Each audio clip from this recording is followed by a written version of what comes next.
So this is CP9 versus one and only FlashingFire. CP9 FlashingFire. All right, and this is winners finals. Okay, winners final right here. Let me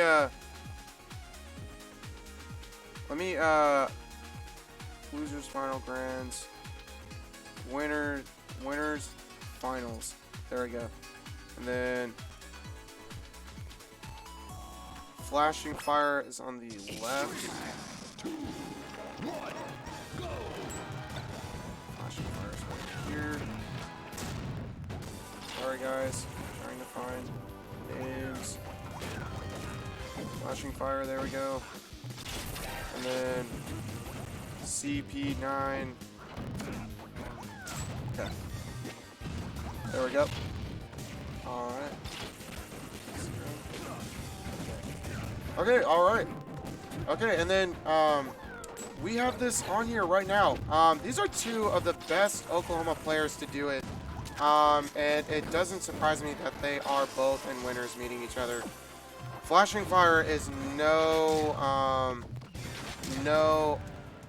he's not shy to the Olimar matchup. And the same thing, especially with Chris. You know, Chris going around from Oklahoma to Texas. I'm not sure where else he's gone to, but he is just an all-around good player, and knows. Olimar is a very little character as well, so I think it might be a little awkward for Snake to kind of maybe sometimes get those hits in and those conversions like a normal. CP9 up right here, but you know, Flaffy is still a strong player. He you know, there's no reason that you shouldn't count him out exactly like that. Getting that down air conversion right into that forward air, you know, solid stuff from FlashingFire. Very, very good conversion off that down air into that chase. Yep, that grab. You are definitely going to see a back air from that. Another one, why not? And he's not going to hold ledge. He's just going to give it to him. Maybe thinking, oh, get that forward air to scoop him right from there. Get that lingering tech. That was such a weird little tech that he had like no, he had no like DI from that, what is it, that distance around, and this is such a good, man, no matter how it, FlashingFire strikes back, and he has such good awareness on these forward airs, man, to the sticky, good stuff. They're still playing it, you know, still trying to keep it solid. And then Chris, you know, he's definitely getting those up airs, and then getting that cipher hit right into that up air conversion. It's very nice from FlashingFire. But Chris is definitely not out yet. CP9, he's definitely not. He is definitely, yeah, he's definitely in this to win it. As Chris was saying, CP9 was saying. But we have FlashingFire here. You know, FlashingFire has been playing for a long time. Very good stuff. Missed that forward air though, conversion. And definitely, that was good awareness on FlashingFire to blow up that sticky just so he could recover. But however, he still does that forward air. And just trying to get something started here.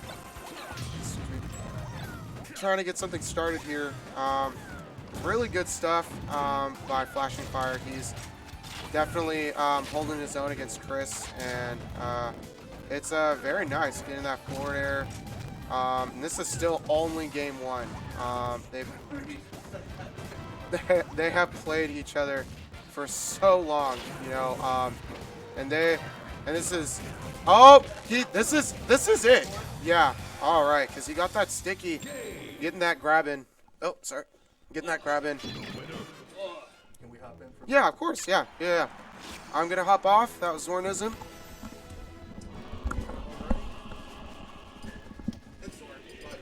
Thank you, Zorn.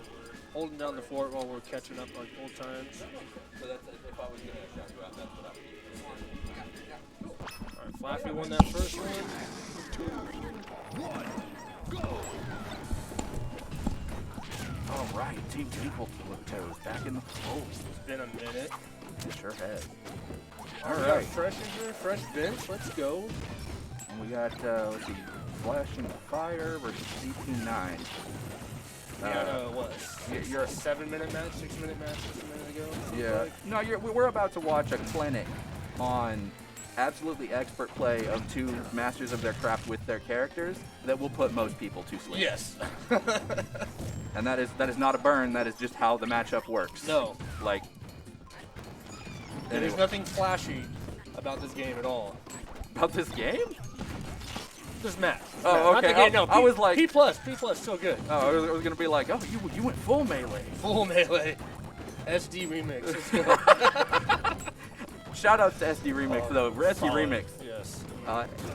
Can we swear on this stream? I think it's banned but from the auto mod.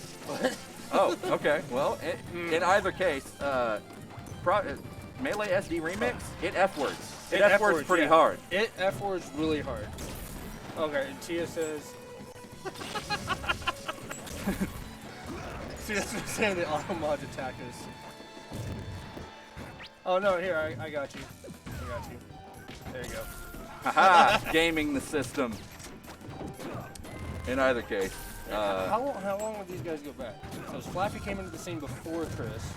Yeah, Flaffy entered the scene at the exact moment that I did. Yeah. Kind of like we all did. Yeah. Because you guys were both there at Super Wars 2. No, I missed Super Pet Wars 2. I was there at the Smash Fest before it. Before it, yes. That's like the first time I know of that two people in Oklahoma were like, hey, let's play Project M together. But Flaffy and you and I had all been playing it, like, going to local events and being like, would anyone want to play a mod with me? Yeah, exactly. And then we went over to Smash Fest at Bobak's place. Yes. And I had your little I think a little 8-ball or Sonic ball or something. I had something. It was my fight stick. Yes, fight stick. Like, it was when fight stick. The Link. There's a product called the Link for fight sticks where you can pull the stick off, and that's what. Yeah. Oh hell yeah. Yeah, Dad's been streaming this whole time. He's actually being held captive by his stream in the last. Oh, that makes sense. That makes sense. If you just stream yourself watching this stream instead, I will cede to your demands Have him keep his stream on and but commit then, profanity on this stream by saying a 4-letter word. But yeah, so Flaffy was there in the beginning with us. 150 and 140. This reminds me of Brian versus if this clock gets to 3 minutes, I'm gonna put my headset down and I'm gonna go out there and I'm gonna start booing. Okay? Do it. It was Brian versus Flaffy actually at one of the PJs, and they were both like over 200% or something. Watching me now. We're always watching you, Vince. Don't worry about it. But then, let's see, Chris came into the scene I think a couple years later, or a year later. Tierras. And now they're both like you said before, the best of the characters. Chris is visiting from San Antonio now, where he lives. He brought Entire with him. I had a pretty close set with Entire. Like I was wondering about that because it was off 2-0, but it was close though. Yeah. But I'll no, get it next time. It was the next Ditto, and I haven't played in a while. But like, it's really good. Understatement, I'm assuming. Yeah, I haven't played in like a year and a half. Okay, thank you. I was like, okay, but like, the only one, we're good. But like, seriously, his shield pressure is kind of insane. So like, I'm gonna have to go back to the lab. But anyway,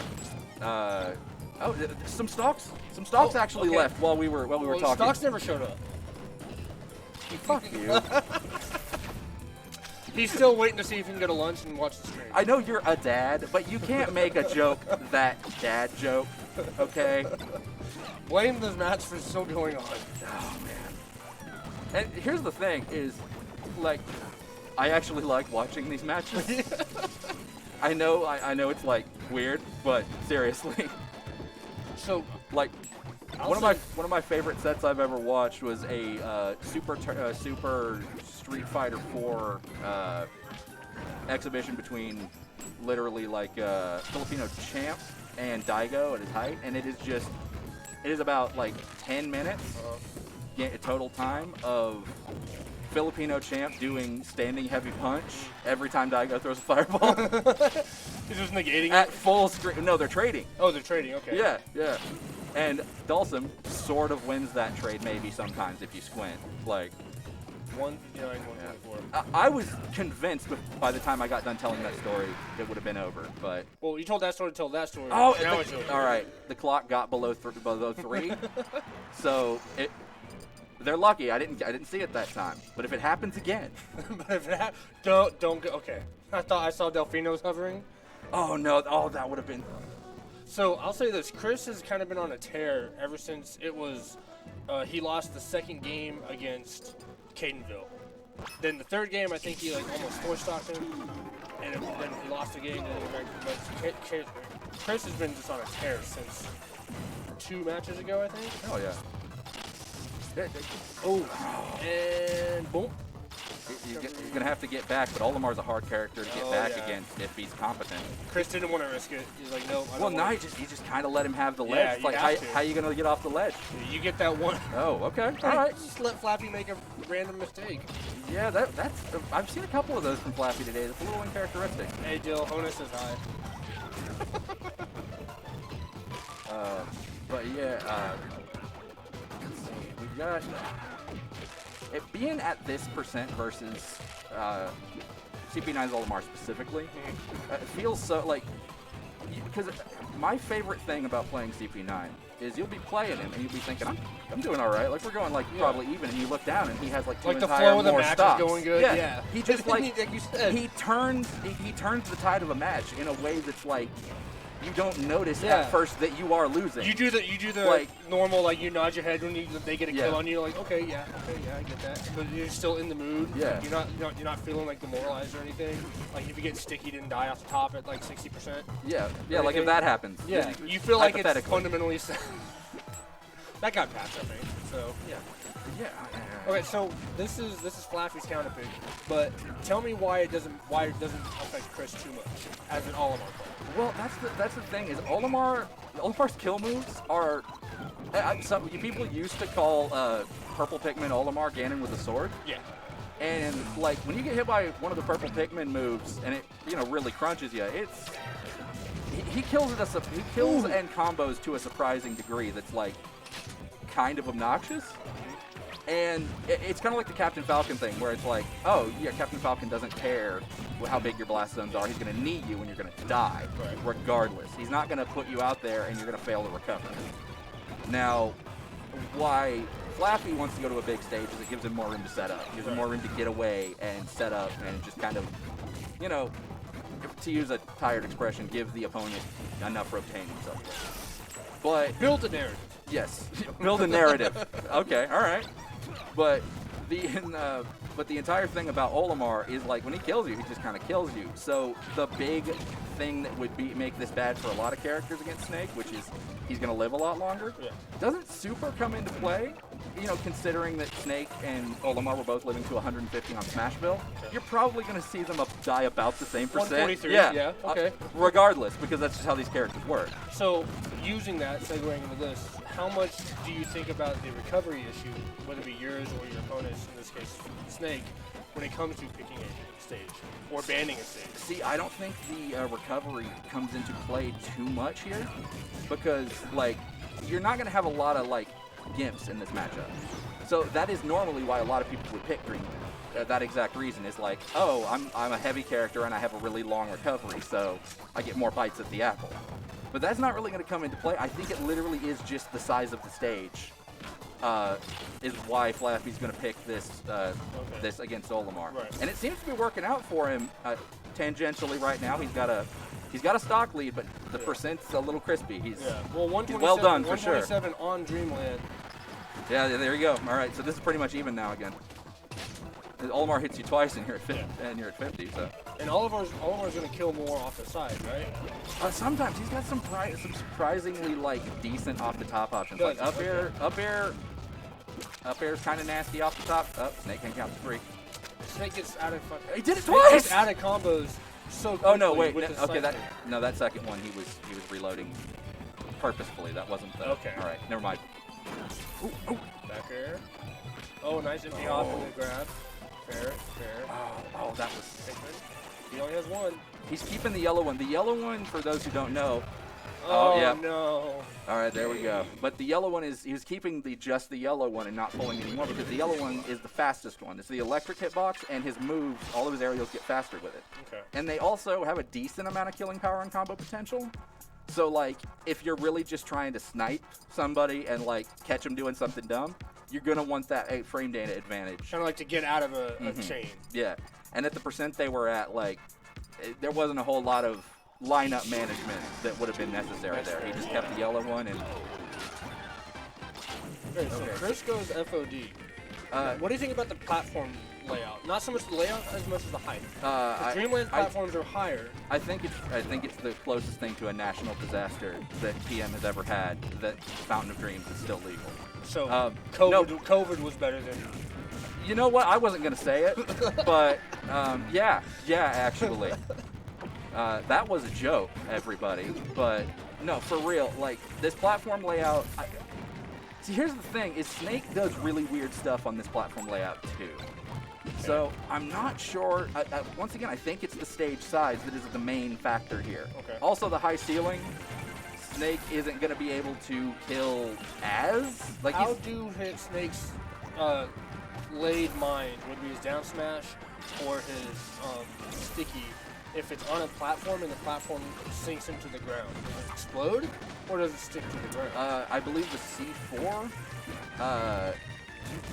Okay, so I believe the C4 sticks on the ground. I'm not sure about the down smash mine. So I saw the down smash get hidden in the water. I know certain platform movements do detonate them, but I don't know if Fountain of Dreams do specifically. Also, once again, 155 off the top. That was that up smash I was talking about. The purple pick up smash. And this is an interesting thing you see. I like his nair movements. Yeah, well, that was twofold actually, because the trank can't put you to sleep if you're in the air. It just like stops your momentum, kind of briefly like Falco lasers you a little bit. So if you think the Snake is at that spacing where they're gonna maybe throw out trank, like a lot of people will just kind of space a short hop just to make sure. And if Snake comes in and you're throwing out an Olimar nair, retreating Olimar nair, you're gonna be pretty safe on doing that. And if he tranks, you're gonna be fine too. Right. So it's like it's what somebody who doesn't know what an option select is would call an option select. Okay. Chris has been doing a really good job all 3 games up to this point of putting pressure on Flappy. Flappy has, like you were talking about, bigger stages, giving him a chance to lay out. Dreamland, he was able to, but at the same time, his Dreamland and Olimar can only move so fast. Yeah. This is a slightly smaller stage, and he's been able to keep pressure on Flappy a lot better this time. Yeah, and like these matches haven't really been getting that far away from each other. Like Chris was in the lead a little bit ago, but now like by the percent, Olimar's like Flappy's very in the lead here, but this is tied. Like 161, 165. Yep. There we go. Okay, so he didn't have a sticky or anything to like after that much percentage. He had to just keep racking damage and grab it. Oh, okay. Just like that. That's how sticky he is with Flap or Lamar. Yeah, that's the white one, the right? white one, yeah. Little timer. Yeah, man, I'm glad the white one isn't like. There was a point for Olimar, I was worried they were going to try to make that good. Bigger. And I'm like, no, you don't want it to be good. You want it to be fun. If that's good, that's going to be obnoxious. That shouldn't be a setup trick. Yeah, that should be like a fun thing Olimar players try to swag on each other with. That shouldn't be like kind of like a Din's fire up in the air. Yeah. Well, it's like it's like you never want in a traditional fighter. You never want like Zangief to be the best character in the game, Yeah, right. Because putting a grappler as your best character is like, well, defeats the whole purpose of this game. Well, a lot of people who are worse than that character are not going to be able to play the game. Zangief's going to be like, oh, I got Oki. Try and do something. I'll sit on you. And that's the game. That's the game. And anyway, so we kind of just got Chris wants to get the skill here because once Flaffy starts hitting him, he's going to rack on damage. He does, but this is one thing that Chris is really good at. You can never catch him fishing. He never super overcommits. hard. Yeah, he almost never overcommits. And it's like Compared to what how he used to play, I was talking to this about I Zord. used to dumpster this kid so Well, hard. I was Like, telling someone, like, Chris would come out of the game super strong, Yeah. but then, like, okay, I got to get this last stock or two to win this game or it's going to come back. He starts playing super defensive and overcommits, and I have not seen really that happen at all. exactly. He's out of Pikmin, though. This is Like, kind of dangerous. we would wait for that to Oh, no. There's the yellow one. The yellow one disappeared for a minute, but there he is again. Okay. This is, if Flaffy can keep building on this momentum, this could end it. Oh. He's going to get a forward throw. What? How did he get away with that? He was sleeping on Olimar. Okay, so here's the deal. Now this is starting to be a problem because Snake can kind of just get away and set up and kill you with a stray hit. But as long as CP9 doesn't overcommit, he can make this work. The percent is not unsurmountable here. Two trains left. I don't know. I can't count. He's got infinite evasion. Yeah. You're right. He dropped his. He put the Konami C4. code in at the beginning of the game. Yeah. He fist pounded and then just left. Just like that. They started playing because this timer got below Timer 3 got again, below 3. and they were like, "Ah, crap, we got to do something cool He's before." gonna come out and boo us.